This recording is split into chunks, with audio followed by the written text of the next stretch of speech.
Nah, sekarang kita akan membahas beberapa soal yang berkaitan dengan kesetimbangan benda tegar. Soal yang pertama, diketahui sebuah sistem katrol seperti ini. M1 ini M2. M1 nya 2 kg, M2 nya 6 kg. Kemudian diketahui massa katrolnya ini 4 kg. Ditanyakan berapakah percepatan yang dialami oleh benda M1 dan benda M2. Baik, sekarang kita gambar dulu. Ini semua gaya yang bekerja pada sistem ini. Yang pertama ini M1-nya, di sini ada berat benda, ya ini adalah W1. Berarti di sini ada juga berat benda, ini adalah W2. Kemudian pada benda pertama ini ada gaya ke atas ini. Nah, ini namanya T1. Kemudian di sini ada gaya yang ke bawah, namanya juga T1. Apa bedanya T1 yang ke atas dan T1 yang ke bawah? T1 yang ke atas ini menarik benda M1 ke atas, sedangkan T1 yang ke bawah ini menarik katrolnya ke bawah. Ini tolong dibedakan ya. Nah, berarti pada benda M2 juga sama. Ini ada gaya ke atas, ini tegangan tali T2, dan ada T2 yang arahnya juga ke bawah. Sekarang kita lihat satu persatu. Yang pertama, pada benda M1. Ini M1. Gaya yang bekerja ini ada dua. Ini kalau saya ini ya. Ini pada benda M1 bekerja dua gaya ini. Nah, ini. Yang pertama adalah W1, yang kedua adalah T1. Nah, kalau M1 ini lebih kecil dari M2, maka sistemnya akan berputar ke sana. Nah, sistemnya akan berputar ke sana ini. Nah, ini. Sehingga nanti dalam perhitungannya gaya yang bekerja searah gerak benda ini positif, gaya yang bekerja berlawanan gerak benda ini adalah negatif. Kita lihat yang pertama. Pada benda M1 bekerja dua benda, T1 dan W1. M1-nya ini mengalami translasi atau rotasi. Translasi itu gerak lurus, kalau rotasi itu gerak putarnya. Maka M1 ini mengalami translasi ya. Translasi yang arahnya ke sana, kan ini arahnya ke sana. Nah, ini kanan ditarik ke sana ya. Maka kalau dia mengalami translasi ini ya, translasi, maka akan berlaku sigma F sama dengan M kalikan A. Sigma F ini adalah semua gaya yang bekerja pada M1, sehingga yang searah ini T1 nya positif, ini T1 min W1. Kenapa min? Karena W1 nya berlawanan dengan gerak sistemnya ini, sama dengan M1 kalikan percepatannya. Percepatan M1 dan M2 itu sama, misalnya sebesar A.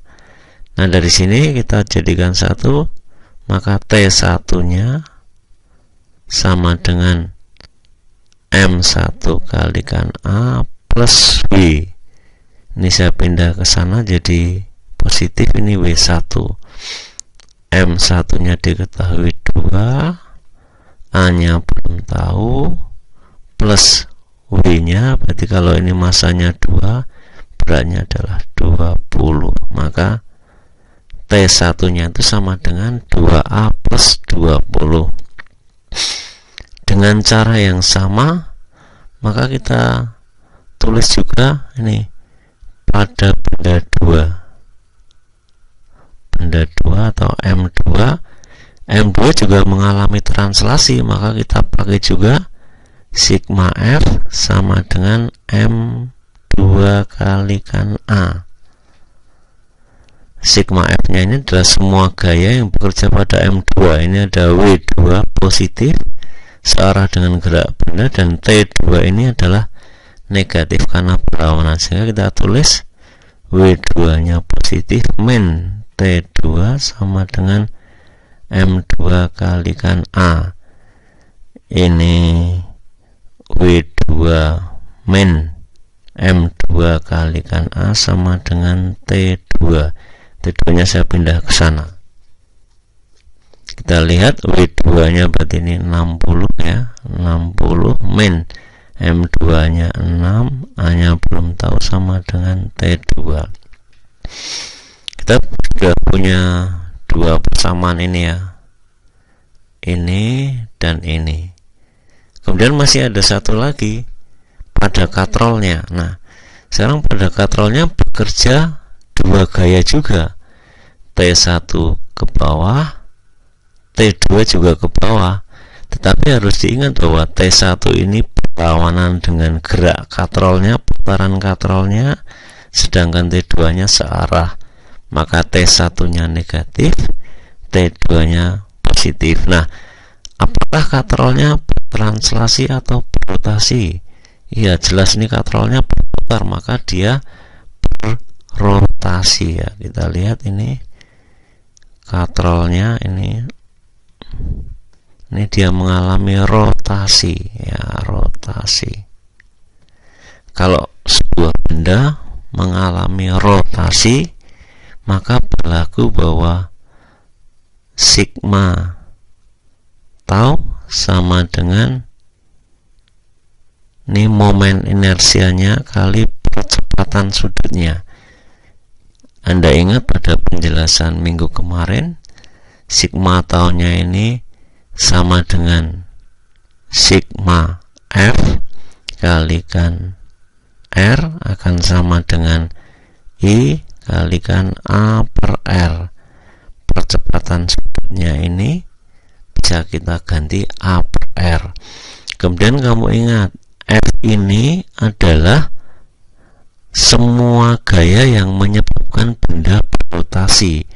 Maka di sini ada dua, T1 ini yang ke bawah dan T2 juga yang ke bawah. Ini yang menyebabkan katrolnya berrotasi. Nah, coba kita tulis sekarang nih. Berarti ini sigma F-nya tadi ada dua.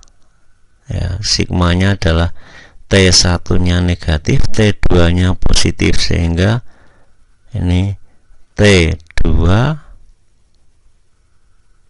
maaf ini saya ulang sebentar, ini sigmanya sudah hilang karena ini sudah kita jumlahkan jadi T2 min T1 ya kalikan R akan sama dengan I kalikan A per R.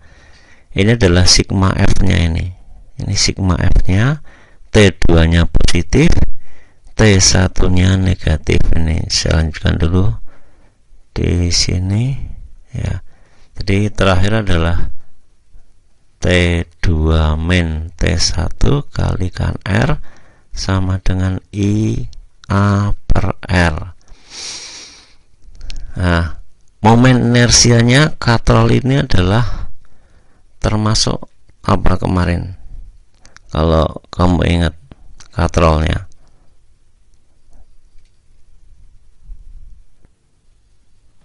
nah, Anda ingat kemarin katrol ini, katrol itu termasuk silinder pejal ya. Silinder pejal berarti momen inersianya sama dengan setengah mr kuadrat, sehingga tinggal kita masukkan di sini T2 min T1 kalikan R nya akan sama dengan setengah mr kuadrat kalikan A per R. Hati-hati di sini masanya adalah massa katrolnya, karena kita sedang meninjau katrolnya. Ini berarti R nya ini bisa dicoret ini ya, ini bisa dicoret sehingga akhirnya ini hilang semua, sehingga tinggal T2 min T1 sama dengan setengah kali massa katrolnya kalikan A. Nah tadi kita sudah tahu kan T2 nya tadi kan, ini kita tahu kalau T2 nya adalah ini ya 60 min 6A, T1 nya 2A plus 20. Baik, kita lihat T2 nya 60 min 6A, ini 60 min 6A, ini ya, kita kurung gini, dikurangi T1 nya tadi berapa? T1 nya adalah 2A plus 20 ya, 2A plus 20. Kita lihat 2A plus 20 ini akan sama dengan setengah massa katrolnya tadi adalah 4 ya, 4 ini kalikan A. Kita buka kurungnya, 60 min 6A min 2A min 20 sama dengan ini 2A. Berarti ini 60 min 20 sama dengan 2A plus 6A plus 2A. Ini 40 sama dengan 10A, maka A nya adalah 40 per 10 sama dengan 4 meter per sekon kuadrat. Jadi besarnya percepatan kedua benda M1 dan M2 nya adalah 4 meter per sekon kuadrat.